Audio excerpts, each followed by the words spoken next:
హీరోకు ఒక్కో ఫెస్టివల్ కలిసి వస్తుంది.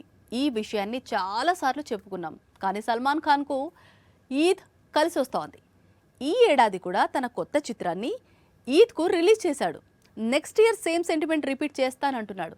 కానీ వచ్చే ఏడాది ఈద్కు సల్మాన్ ఖాన్ మూవీని రిలీజ్ చేస్తే ఒక రిస్క్ ఉంది. అదేంటో చూద్దాం రండి. ఈద్ కు సల్మాన్ ఖాన్ కొత్త సినిమా రిలీజ్ అనేది కొన్నేళ్లుగా బాలీవుడ్ చూస్తున్న ట్రెండ్.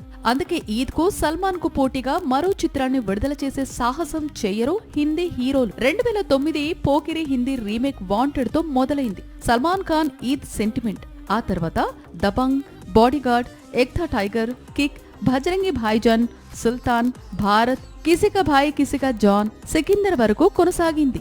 ఈద్ అంటే ఇక మరో ఆలోచనే లేదు. సల్మాన్ కొత్త సినిమా రిలీజ్ ఫిక్స్ అయిపోవచ్చు.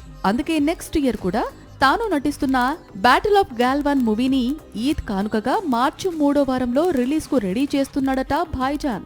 సల్మాన్ రాడు అనుకున్నారో లేక అప్పటికీ తాను నటిస్తున్న కొత్త సినిమా రెడీ అవ్వదు అనో అంచనా వేశారో తెలియదు కానీ యష్ తాను నటిస్తున్న న్యూ మూవీ టాక్సిక్, అజయ్ దేవగన్ కొత్త చిత్రం ధమాల్ 4 ను రిలీజ్ కు రెడీ చేస్తున్నారు. సల్మాన్ దేవగన్ క్లాష్ కు పెద్దగా ఇంపార్టెన్స్ లేదు కానీ యష్ మూవీ టాక్సిక్ తో సల్మాన్ క్లాష్ మాత్రం చాలా ఆసక్తికరంగా మారనుంది. KGF 2 తర్వాత రాకీ భాయ్ తీసుకువస్తున్న చిత్రం కావడంతో నార్త్ లో ఈ మూవీకి చాలా క్రేజ్ ఉంది.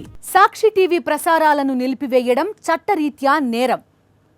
సాక్షి టీవీ ప్రసారాల కోసం మీ స్థానిక కేబుల్ ఆపరేటర్ని వెంటనే సంప్రదించండి. DTHలో ఇంటర్నెట్లో కూడా సాక్షి టీవీ ప్రసారాలను వీక్షించవచ్చు.